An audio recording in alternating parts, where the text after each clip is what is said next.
Welcome to the Explainer. You know, when we talk about compliance and audit logging in DevOps, I feel like I can almost hear the collective groan. It sounds like a chore, right? Like pure bureaucracy.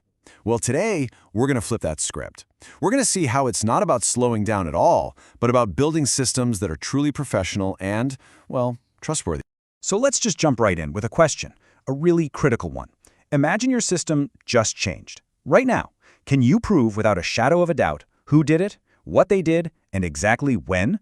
This isn't some academic exercise, you know? You need to have this answer ready to go, instantly, because when things go sideways, and they will, the stakes are just massive. And what happens if you can't answer that? Well, the consequences, they're not just about cleaning up some messy code later on. No. We're talking about real-world pain, huge legal fines, headline-grabbing security incidents, and maybe, worst of all, losing the trust of your customers. And once that's gone, it's incredibly hard to get back. Okay, so let's get one thing straight. Compliance is not optional. This isn't about wrapping your team in red tape just for the sake of it. Think of it more like the foundation of a skyscraper. You don't see it, but it's what lets you build higher and faster, safely. It's the absolute bedrock for any system that you'd call professional. All right, so how do we actually get that traceability? What's the tool for the job? Well, the hero of this story is the audit log. Let's break down what it actually is. So, what is it? Put simply, audit logging is the practice of creating a secure, time-stamped record of every single security-relevant event in your system. I love the analogy of a flight recorder for an airplane. It's the one source of truth that tells you exactly what happened, step by step, when you need to investigate. Now, this is a super important point and one where people get tripped up all the time.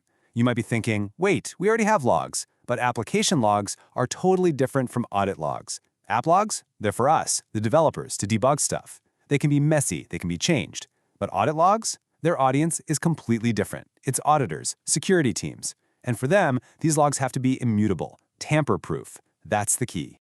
So why is that immutable part so critical? Well, because these logs are the hard evidence. They're what you show to an auditor to prove you're compliant with big frameworks like ISO 27001, SOC 2, or PCI.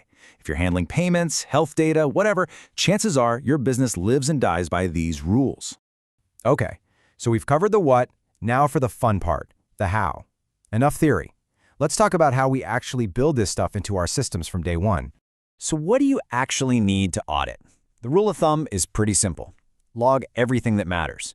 We're talking about authentication attempts, successful or not, any changes to permissions, every time infrastructure gets spun up or torn down, deployments from your CI/CD pipeline, and for sure, every time someone accesses a secret or sensitive data. If it has anything to do with security, it needs an entry in the log. And here's the best part. You don't have to go and build this massive logging system all by yourself. The major cloud providers have already done all the heavy lifting for you.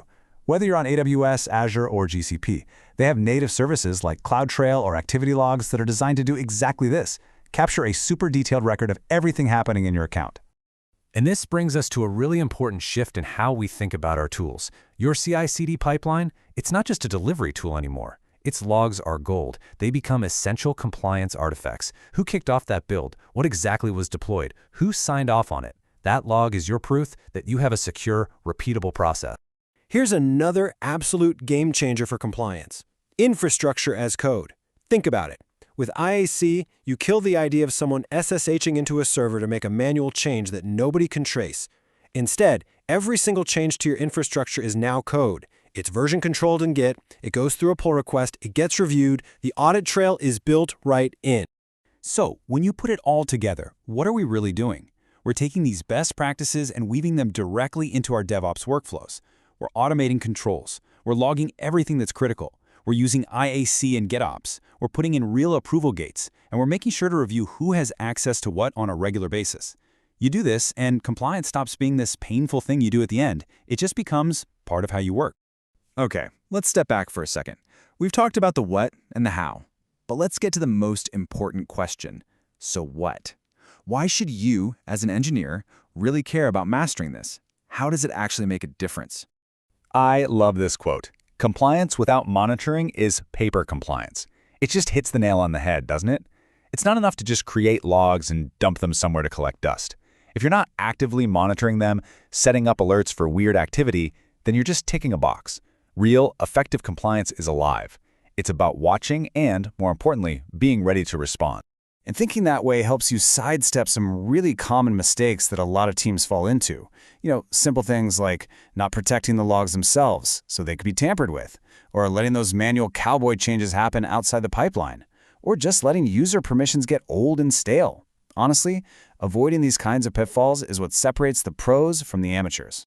At the end of the day, this whole thing isn't just about passing an audit once a year. It's so much bigger than that. It's about building a culture of accountability and ownership. When compliance becomes part of your team's DNA, you naturally start building systems that are more secure, more traceable, and just plain more trustworthy for your customers, your business, and yourselves. So I want to leave you with one final thought to chew on. In DevOps, we talk a lot about speed. But is speed the only thing that matters? The real goal is to deliver value with integrity. So take a hard look at your own pipelines and ask yourself this: is your pipeline just delivering speed, or is it delivering trust?